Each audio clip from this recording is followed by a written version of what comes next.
Welcome to the Revenue Room, where we explore strategies and insights from CEOs and revenue critical C suite executives who are leading businesses in the information and data economy. I'm your host, Heather Holst-Knudsen, CEO of H2K Labs and the founder of Revenue Room Connect and the Revenue Room podcast. Today, I'm thrilled to welcome Orson Francescone, Managing Director of FT Live, the global events business of the Financial Times. Under Orson's leadership, FT Live achieved record breaking performance year over year in 2023 and 2024. In 2024 alone, FT Live produced 240 events and hosted 3,500 speakers and 86,000 attendees. I'm thrilled to have you here, Orson, and truly appreciate you taking time to speak with me despite your incredibly busy schedule. Welcome.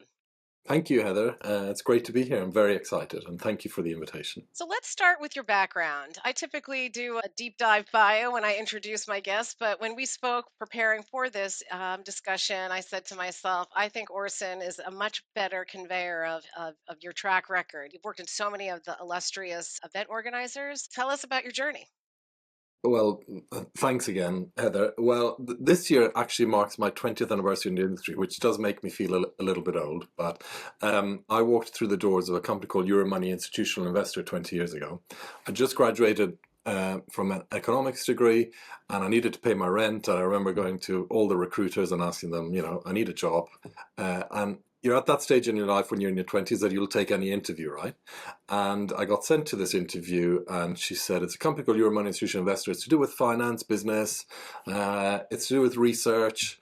She never mentioned the word events. And so I turned up. I thought I was going for an interview for a research role in a financial services company.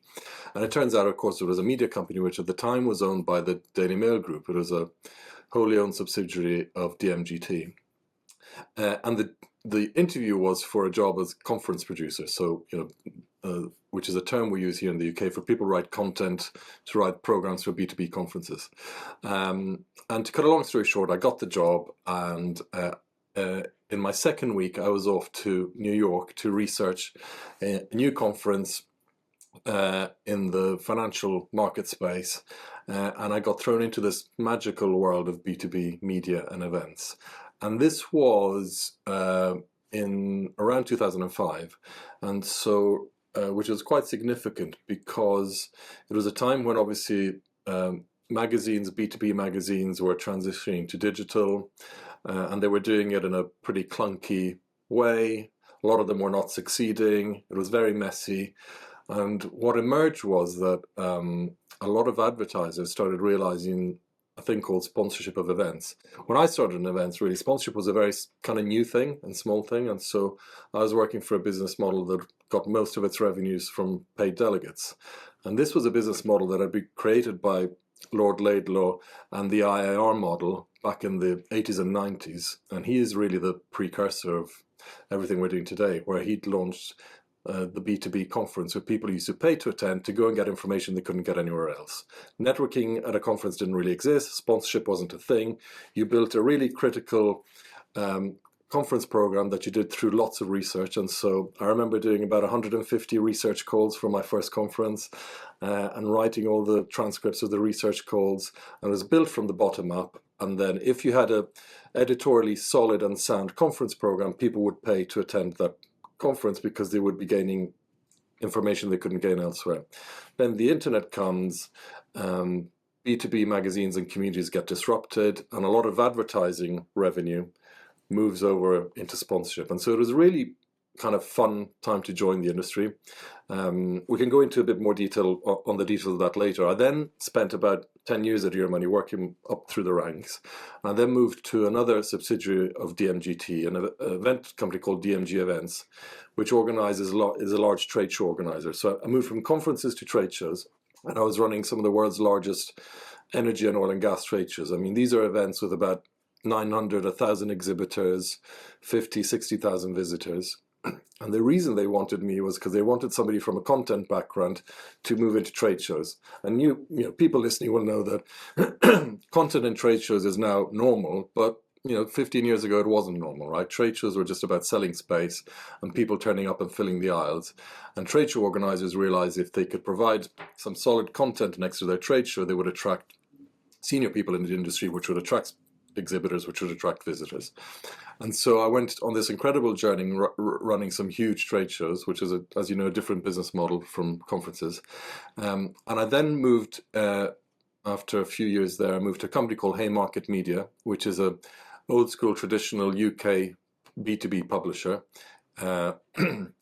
in lots of different verticals and sectors. And I was their director of events. And that was a mixed portfolio of conferences and trade shows. And 5 years ago, I got a call from the Financial Times, who was looking for somebody to run their event business. And I guess having started in financial media, I'd left a piece of my heart in financial media, and I got this phone call from the Financial Times, and obviously I had to jump at the opportunity. And so last week marked the 5-year anniversary, really at the Financial Times. So that's my journey. Sorry to labor the point of my career, but No, actually, it's fascinating because so I'm a little older than you. I won't say by make, much, make, but a make me feel little. a bit younger. Thank you. But I remember that 2005 period Mm. very much, and we in my career, I was always very conference oriented. I didn't understand Mhm. trade shows. I was like, Yeah, who wants to just go walk around a show floor with a bunch of booths? But yeah. anyway, huge business model. So really, it's interesting. So you actually have this part where you entered the conference space when it was taking It was off, taking off, correct. and you Yeah, got the experience for that incredible content creation, yeah. which It wow, was really drilled into us. You know, the skill of conference producing was something that was very specific and well defined, and it had been passed down by people who had worked at IIR, then Informa, and then people got dispersed around the other media companies, and the UK and London to this day is still probably the global centre of kind of B2B content and conference production.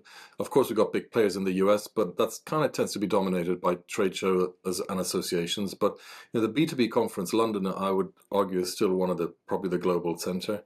And that skill of researching a conference program from the bottom up hmm is something that to this day, and obviously it's changed a lot, the methodology has changed, but the foundations really were laid many years ago, and they were passed down to some of us, I guess.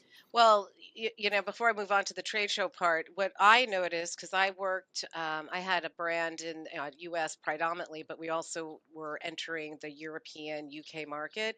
The Hmm. biggest difference I saw is that in the US, you're right, like the trade shows are typically association run. If you look at the top, 50 Yeah. trade shows, they're either by an association or in partnership with an association. I mean, Yeah. there are few that are independent, but associations have a huge footprint here.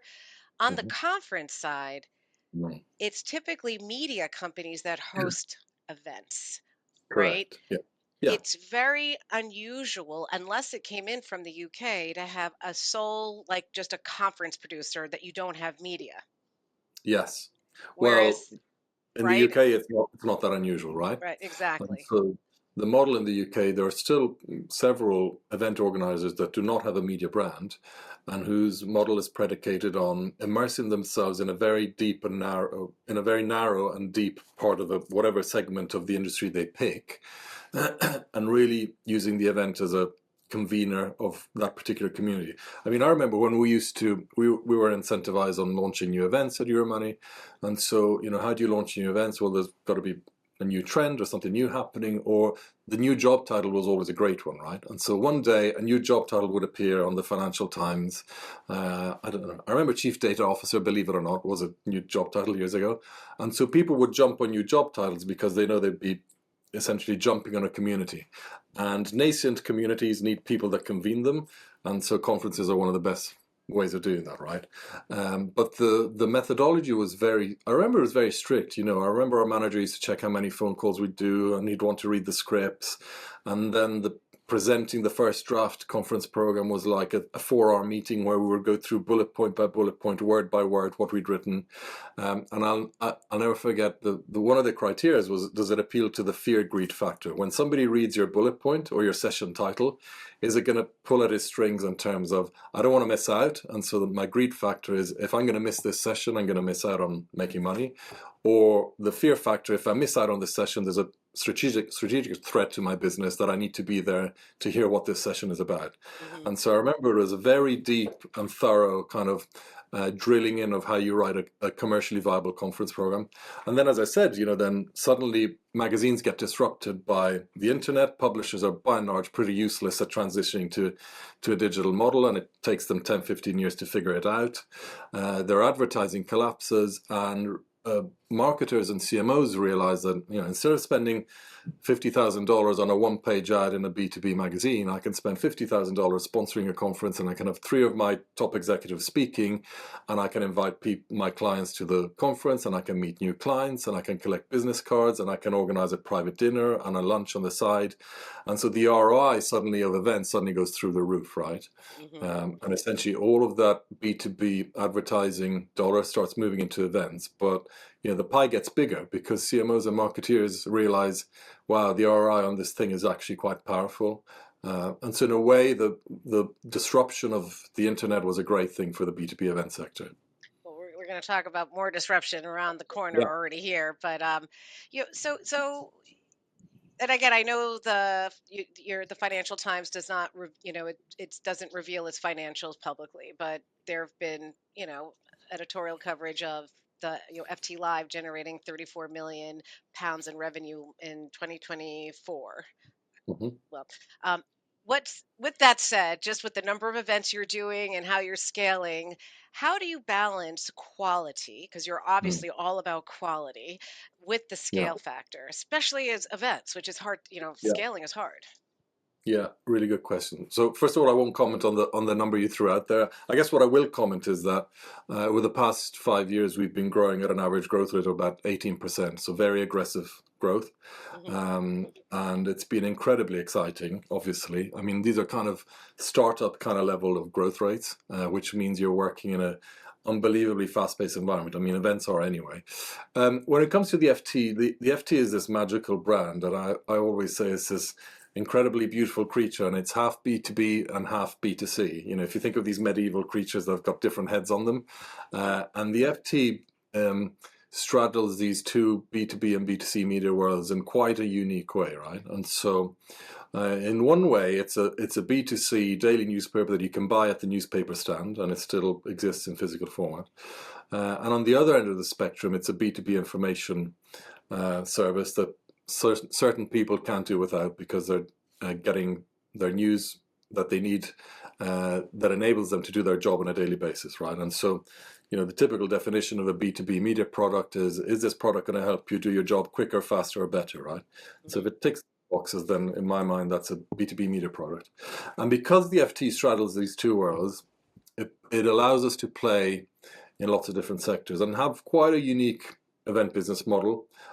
Sometimes it's a curse because the temptation is to play in too many sectors and create too many things at at the same time. And so I have a wonderful relationship with our newsroom colleagues, and all of our newsroom colleagues have got amazing ideas of events they'd like to be involved in, right? And so I do spend a lot of my day saying no to ideas as well. Hmm. But you can imagine with a brand like the FT, in theory, you can launch lots of different things in lots of different sectors. And we'll get on to our different event models. We also operate quite a complex, I would say, business unit where we play in different types of event models. Primarily, we have two primary business models. We have our own owned event model. So these are the public-facing traditional style conference like the FT Banking Summit, where people can buy a ticket to attend, and we have multiple sponsors sponsoring the event. And then we have what I call an agency model, which is our FT partnership event model, and these are single sponsored, essentially private event activations. And that model, they've both been growing very rapidly, but of course the agency model is something that certainly in my days when we started in B2B conferences, we always, and every now and then years ago, we'd get a sponsor saying, could you organize something for us? And we always used to think, no, we're never going to do that. Why would we want to do that? We want to kind of build our own events. Why would we want to, build something private for a client? And of course, as the years have gone by, the needs of the CMOs have evolved, and CMOs want, because they love events so much, they want different types of events at different stages in their journey, right? And so I always try and explain it. If you think of the typical sales and marketing funnel, depending on where you are at on that funnel as a CMO, at FT Live we have a product for you. So if you want top of the funnel activation and you're trying to build lots of leads, then the digital event is still a huge opportunity because it's quick, of easy execution, and the ROI is fantastic, right? We can spin up a digital event in 6 weeks and deliver anything from 1,000 to 2,000 leads to a client. If you're looking for middle of the funnel activation, probably one of our owned public events, and all our events, by the way, since post-COVID, we're one of the few media players that have maintained a hybrid event approach on all our events, and so all our events are still streamed online. And I'm a big believer on this, and we can get back to that if you like. And if you're at the bottom of the funnel, we can organize something like a Michelin star dinner for 10 people, convened by an FT journalist, where essentially a client can essentially have that bottom of the funnel, very intense, high level private activation in a setting convened by the FT. And so in a way, one of the ways our sales team operates is they offer different solutions to our clients depending on their needs, right? And we have many clients that in the same kind of meeting want to activate across the funnel and across the different event models. The only event model I guess we don't offer is a trade show model, but for kind of obvious reasons, but we can get onto that if you like. So that's really interesting. Yeah. So your sales team can go in Mhm. and essentially have a 360-degree event solution portfolio to offer, whether it's, hey, you've got let's put our contract, our program that we're going to provide you based on our solution that the things we're trying to solve. We'll do some digital events Mhm. that are like short form to support Mhm. lead generation, FT Correct. branded with you as the sole sponsor. You Yeah. want to do some bottom of funnel with some of those leads that have really gained some traction. Let's do a Michelin star dinner. To Correct. we have an event that sits squarely in your industry where you'll be one of X number of sponsors, but with a highly qualified audience. And oh, by the way, we've got 3 of those coming up, and Yeah. here's your event plan with FT. Exactly that, and a lot of CMOs understand the journey, and so take a new, I don't know, blockchain company or a new SaaS company, and they've got a really clever, nifty solution and a B2B solution, but of course nobody has heard of them, and they need to generate leads because they're a SaaS company and they're always desperate for leads, and they also need to elevate their brand, right? And so we will give them leads through the webinar solution. We might give them huge brand activation by, their CEO sitting in public on stage with other CEOs from their industry, pick an industry, moderated by one of our editors. And remember, we also, on our public-facing events, we open our events to all media and journalists. And so we generate a huge amount of news at our events, not just at the FT, but we have other news sources coming to our events. And then maybe 6 months later, as those leads have trickled down through the funnel, we might do a private activation with 10 people, either in a private room or a restaurant or a setting of their choice, really.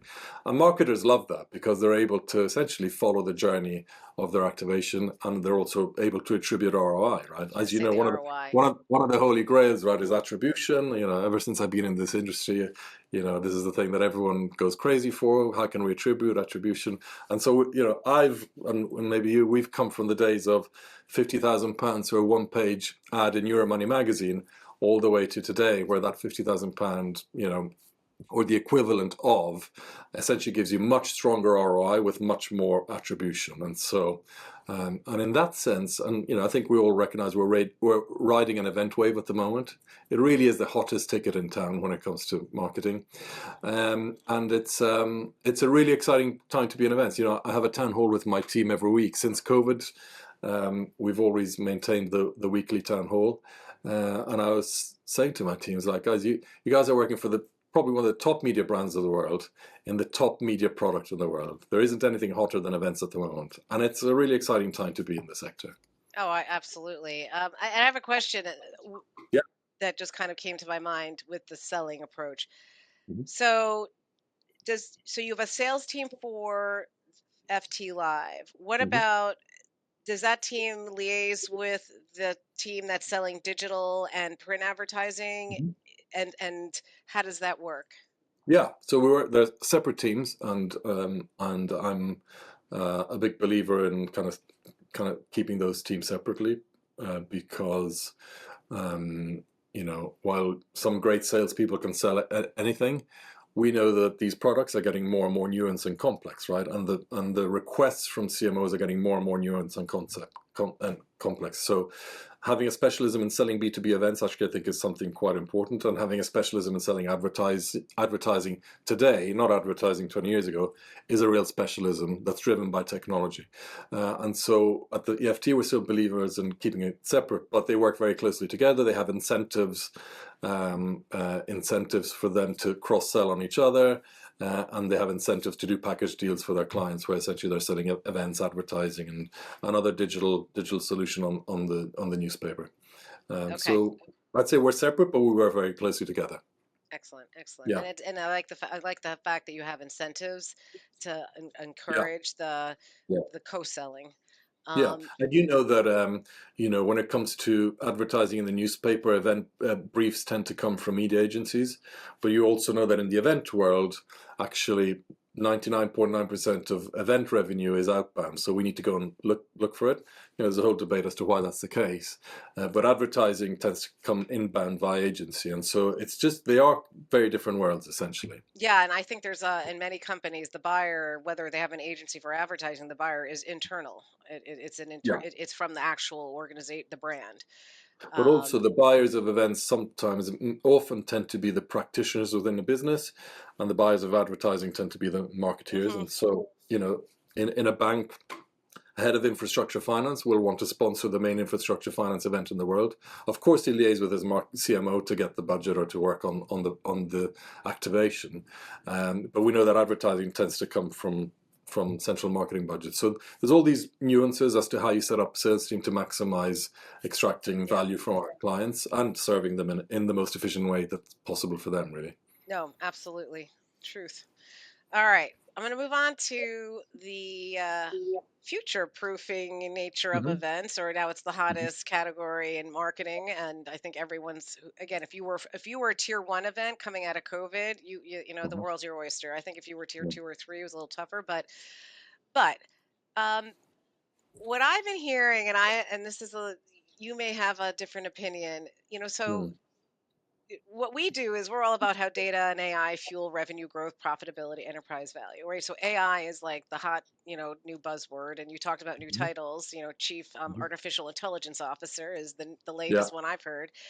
yeah. But I've actually heard some CEOs of event companies gloating over the fact that, well, while media may be in trouble, events are AI proof because of the human Hmm. element. I find that a little short sighted. So Mm. I'm curious what your opinion is. Yeah. So by and large, I fall in the camp that I'm very excited about artificial intelligence. Notwithstanding some of the risks, and I think, to be clear, I think Europe is making a big mistake by over-regulating too early. But this is a separate conversation, and so I'm very bullish on AI. I'm very excited by the opportunity. Um, I do tend to agree by and large that in a world of AI, the event product has a special resonance. I mean, even without AI, I believe that to be the case. But I mean, I think how AI plays out is all to play for still. Is it going to be the industrial revolution that we think it is, or maybe not? Certainly the stuff I look at is quite impressive. Not to promote the FT, there's an incredible series of interviews with AI leaders in the world in the FT that's been running for the past 2 or 3 months. If you haven't read it, I really recommend you read it because it really help you get your head around what's happening. And every time I read these interviews, I'm like, gosh, this is moving really faster than I thought. So I think the world of AI is here and it's going to get bigger.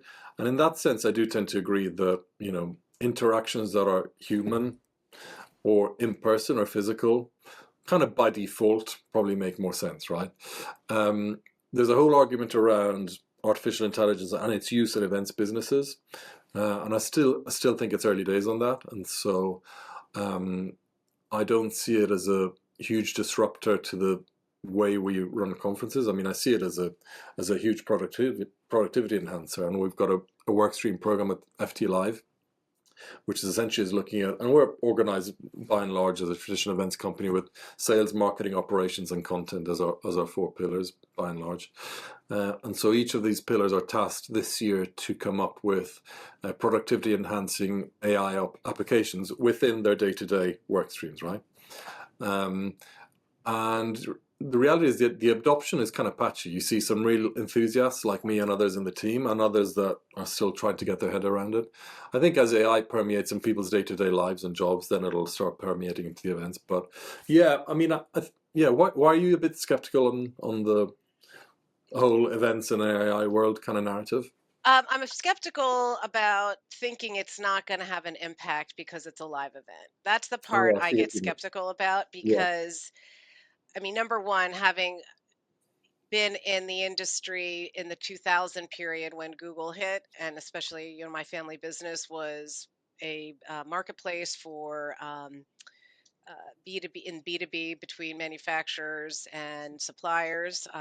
So we got really hit when Google came, Mm-hmm. and it was Hmm. actually started in 1898 by my great grandfather. So you want to talk about the lumbering giant? I always say, like, man, that was a Harvard Business School use case study about how that company survived. Thomas Yeah. Publishing. Um, this feels so much more disruptive. Like that Oh, felt bad, so this feels disruptive. But I think opposite of 2000 where it was all for the media, like negative, like, oh my god, what are we going to do? Like, I find, like, wow, there's so much opportunity. I'm so excited about it. And I think for events, there's the part about the AI that's on the, like the work optimization, right? You guys are already doing that. But I mhm, see, if you are a leader, the opportunity, I just tried to write this down to say the opportunity is to grasp and to see how AI can dramatically improve and enhance the customer journey on both mhm, the attendee and, let's say, the mhm, sponsor side, right? There's just mhm, like tons of opportunity. And the risk is if you do not lead mhm. because Sure. it's going so fast. So that's my Yeah. point of view. Oh, I think I agree with that. I also think it's going to lower barriers to entry even more. So remember at Yes. the start of this interview, the whole, I still remember that spreadsheet with the 120 research calls that I had on my first event. I remember color coding it. I remember calling people back 4 or 5 times to get through to them. The reality is that's going to go, right. And that was quite a big barrier to entry because that meant you have to spend 3 or 4 weeks doing 120 research calls to come up with an editorially sound conference program, and then spend 3 or 4 more weeks and sending hundreds of invites for the speakers to come and speak, right? Well, you can now write a conference. You can get ChatGPT to write an editorially solid conference program in 60 seconds, right? Hmm. And that will allow essentially anyone from their sofa at home to say, ChatGPT, please write me a conference program for an event on this topic. And then you can start playing with it. And you can say, I want it to be a better conference program than this one. And you can upload the incumbent and the existing events conference program and see what ChatGPT does, right? And so that's a huge smash to the barriers of entry of the conference world. Now, of course, you still need the brand and editorial credibility when it comes to inviting speakers. But of course, if you present someone with a program that looks pretty impressive, that gives you already like an in to people. It's like, gosh, this program looks quite impressive. I might go and speak at this conference, even though I'm not really sure who these people are, right?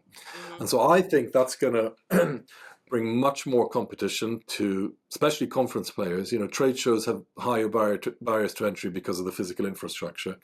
But traditional conference B2B people like us, I think that'll be a much more competitive space because essentially you can get AI to bypass those 130 research calls, and that's 4 weeks of really quite intense, grueling work, right, that you used to have to put together. Absolutely. That's a great point there. So, And now you can spin up a website at, I don't know, $300-400, a relatively decent looking website. You've got your conference program. I guess you're missing your data, but you can start doing some inbound marketing, or you can partner with somebody, or you can buy data, you can research data. Data costs are coming down as well, right? So yep. you've got infrastructure costs that are coming down, websites. You've got the content that's coming down. Now you can argue without a big brand, is it going to be as strong? Obviously not. But and then the data costs are coming down, and so as those costs come down, you're going to see a lot more entrants and single entrants or small ex-conference people from big brands launching their own events, which is something that has always happened, but I think it's going to happen faster. Yep. No, I couldn't agree more. So Yeah. the barrier So to it's kind entry. of exciting, but it can be quite disruptive to some incumbent conference companies because, Yeah. I did it and I said I uploaded, picked a conference, not one of mine, from the leading conference in a particular sector, and I said asked ChatGPT to write me a conference program that would attract more people to buy tickets than mine. I want it to be better, and I gave it some criteria, and 2 minutes later it came up with something pretty amazing, right? Oh, you can do. So ChatGPT can write incredible marketing copy. yeah, Like it can yeah, tell you how to, what the landing page should say. I mean, so all of correct, those now are you don't need people for it for the most part, and correct. it's pretty decent. And so Um, you will see those costs coming crashing down in terms of B2B events. You still have the infrastructure costs of hiring a conference place or a hotel or whatever it is. But mm, I think that's all by its own nature, it's going to attract more entrants to the industry, which I think is exciting. I love competition and I love people yeah, coming in. well, it just means you have to be on your toes, Yeah, So, yeah. um, and speaking of being on your toes, the way how are you using data to drive Mhm. business performance at Mhm. FT? Mm. Yeah, good question. I mean, so needless to say, I look at data. We look at data every day, right? And so I tend to look at the traditional KPIs on a day-to-day basis in terms of tracking sales of sponsorship and delegate revenue and bookings. Um, I kind of live by the same time last year kind of position, and so I can't function if I don't have a same time last year comparison, and then it's a 20-year instinct. Are we ahead? Are we behind? How far ahead are we? How far behind are we? I've got this joke that I always say to marketeers: you've picked the wrong job because if an event is tracking behind, you need to do more marketing and work harder, and if an event is tracking ahead, you need to do more marketing and work harder to make more money, right? And Right. so I always say to my head of marketing, I'm really sorry, but you know what the answer is? You're going to have to work harder and market it harder. And so, but so we track those typical KPIs in terms of revenues and sales pacing compared to same time last year. We're obviously very careful about costs, and so we track costs very closely as well. And then we track things like visitors to our website, event websites, and those are important to a certain extent. We have an incredibly skilled digital marketing team now. As you know, digital marketing is now a science; it's not an art anymore. And so, these specialisms in marketing are fascinating, right? 10 years ago, the event marketer used to write copy, get a brochure printed, something designed, do a bit of social media on Hootsuite, write a LinkedIn post. Those days are gone, right? And so we now have a digital marketing team, and anytime they present to me twice a year, essentially their presentation is like an engineering degree. It's like numbers and numbers and numbers, and they need to understand Google algorithms. They need to understand what Meta is doing, and so they're completely on top of the technology and cost per click and cost per acquisition. And so that's a fascinating world in itself. So we track a lot of that kind of performance marketing has Hmm. become a huge part of our machine. And then I track data quite a lot in the sense of how much data is coming into our organization, how much is being suppressed. Um, are we growing our database at the rate that I'd like to see it grow? Is our database flatlining? Are there too many suppressions? What's happening with our data? So we track that very closely, I guess. But by and large, event businesses aren't complex businesses, right? You've got two revenue streams: it's ticket revenue and sponsorship revenue, and you've got costs which are to do with your, other than below the line, you've got costs that are to do with your venue and your marketing, right? And Hmm. so you're Hmm. at any one time you're probably tracking five or six kind of main items, I guess. But yeah, and so I hope that gives you an idea No, of. absolutely. And actually, it leads me a little bit to my next question as relates to data and the synergies between like what's happening on the Financial Time, Mhm. FT.com website, right? Because you get Yeah. a lot of, there's a lot of, consumer behavior there about topics of interest or trends. Are you a lot, is that the data you're talking about when you're looking at the website, or are you looking at more of the FT Live website? So I was referring to FT Live. and the data that comes into FT Live eventually does end up in a database that we share with the group, because of course FT Live is now this really important funnel for data to turn into future subscribers, right? Hmm. And so we have an amazing data team at the FT. This is a central resource, and they've done some econometric analysis, and they've been able to predict that a subscriber that attends an FT Live event has a higher propensity to resubscribe or to roll over their subscription, and a non-subscriber who comes to an FT Live has a higher propensity to buy a subscription, right? And this is kind of, it kind of makes sense if you say it, but actually getting it proved kind of on the stats was actually quite powerful, because we can extrapolate that and trend that out over years, and we know how much value events are bringing, not just to FT Live in terms of event profit, but in terms of subscription profit. And so, as the years have gone by, FT Live has become more and more integrated into our not only newsroom operation, but our subscription business. And so we work very, very closely in tracking that flow of data. And so one of the reasons that I was adamant we wouldn't get rid of our digital event transmission, even on our physical events post-COVID, was that we are bringing in every month thousands and thousands and thousands of pieces of data that are then funneling through our subscription funnel, right? And so, as you can imagine, the numbers on our digital events are still much bigger numbers in terms of, because digital events, people tend to either attend for free or at a very reduced rate, right? Hmm. And so we're bringing big volumes of data into the organization via that channel. And some of them will convert to future FT Live in-person attendees. And so you might decide, gosh, there's an event I'm really interested in. I'm not really sure about this. I haven't been to it. I'm going to watch it online this year. And then by watching it online, you're like, you know what? I can see what's happening in the room, and the content's amazing. I can see the networking is amazing. I can kind of tell, right? And a lot of people then following year become in-person attendees, and obviously they pay a much higher price for that. But at the same time, that data gets sent to our subscription marketing business that then markets to them in order for them to buy a subscription to the FT. So, we're very well joined up, and it's a lot of fun being kind of plugged in. No, that's that cross pollination, and that you see that Yeah, impact on the funnels on both sides is, yeah. um, you know, it's one, I love hearing that, but two, being able to actually connect those dots. Or some Mhm. organizations don't do that. They don't Yeah. see the value of this having on this other revenue stream.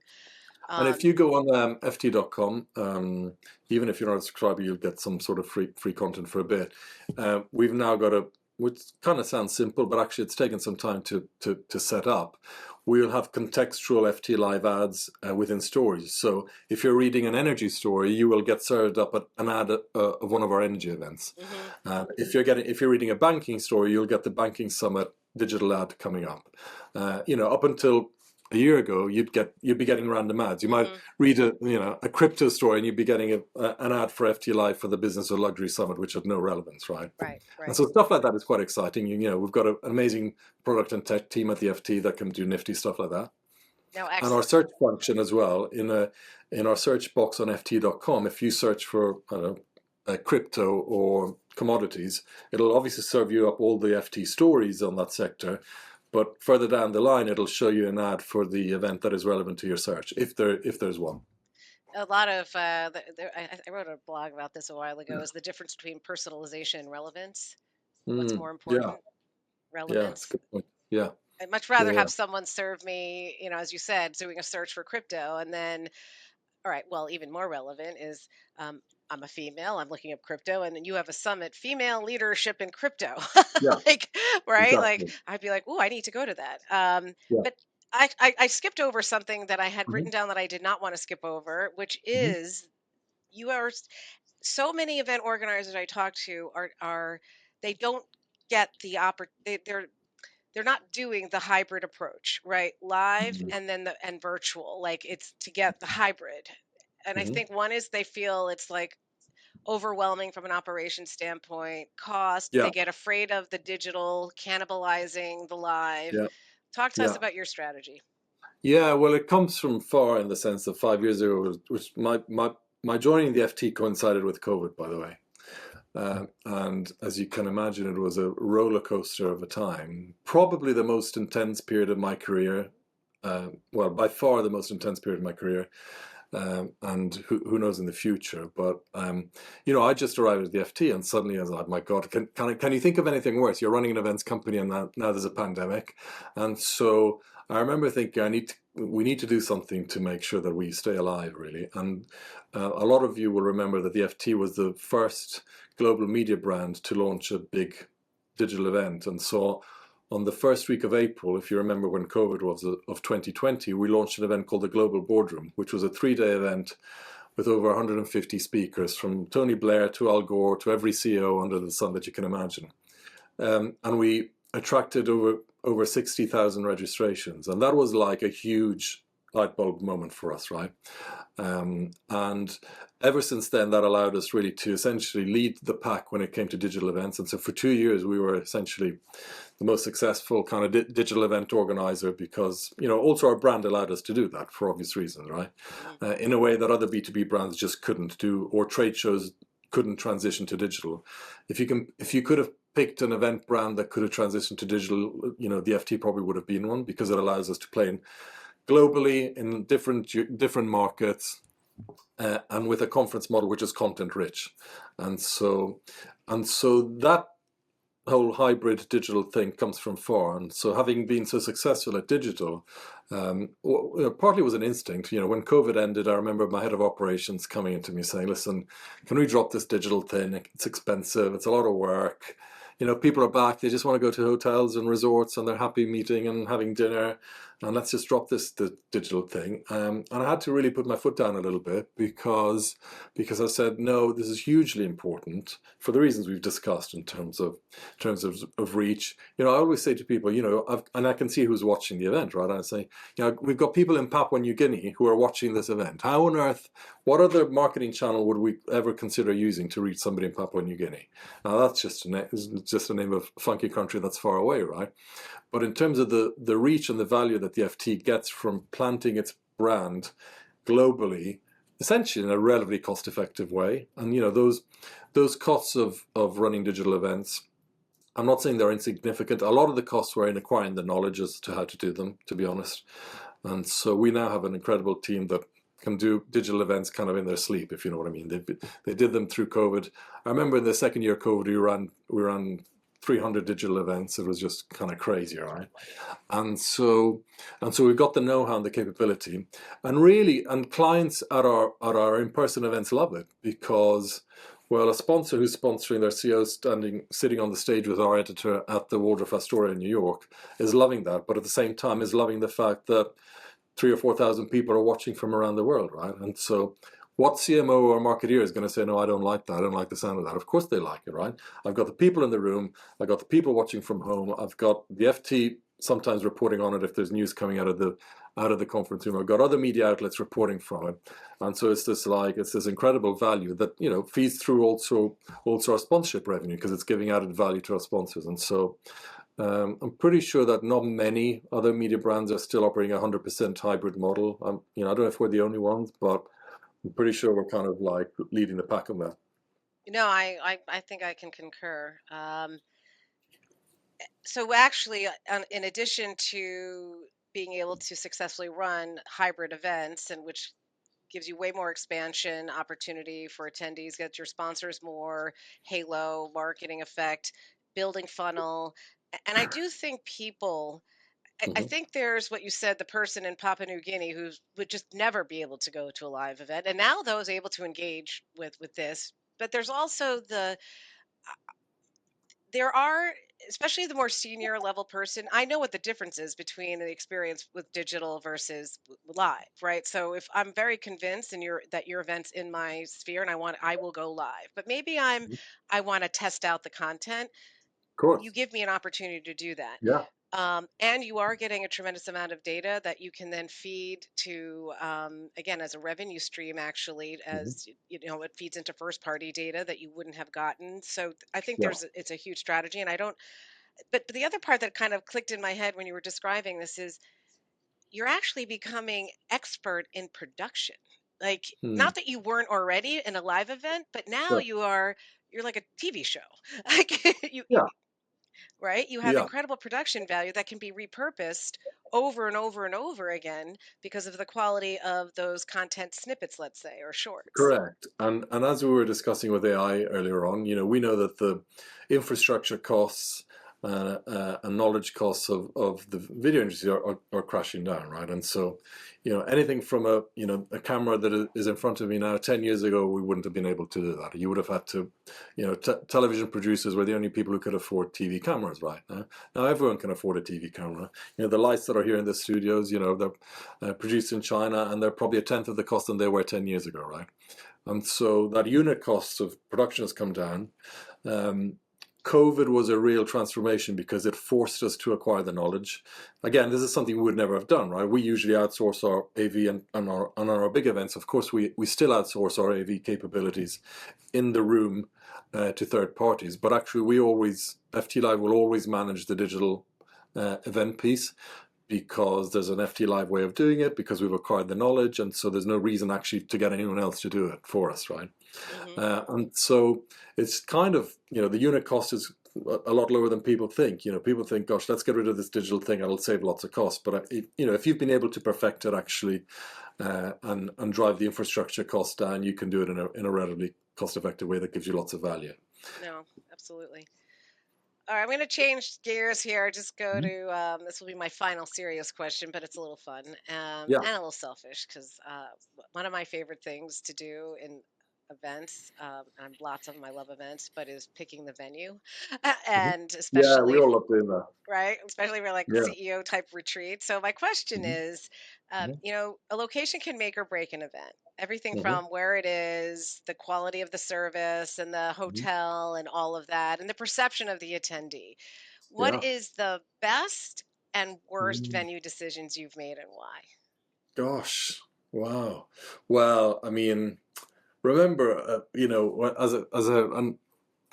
when I started at Your Money Institutional Investor, this was an incredible learning school as to how to run a business. Essentially, they used to teach you how to run a P&L at a very young age, but they were unbelievably and laser focused on the bottom line. And so I think that was just part of the culture, and the DMGT kind of family ownership just imbued people with that culture. And by the way, I think it was a great culture because it taught me at an early age how to run a profitable business. But in those days, essentially, gosh, I mean, I can't mention names, but we would run some B2B events in some pretty ropey venues in London, and we'd come home and we'd be proud as like, oh, that's 85% margin on that event. In these days I would go back and hire some of the venues that I did, probably not. With regards to some of the most beautiful events, well, we're about to run. Um, well, actually, this is kind of hasn't been announced yet, but we have an event called the Business of Luxury, which is a B2B event about the business of luxury. And so we get CEOs of luxury companies.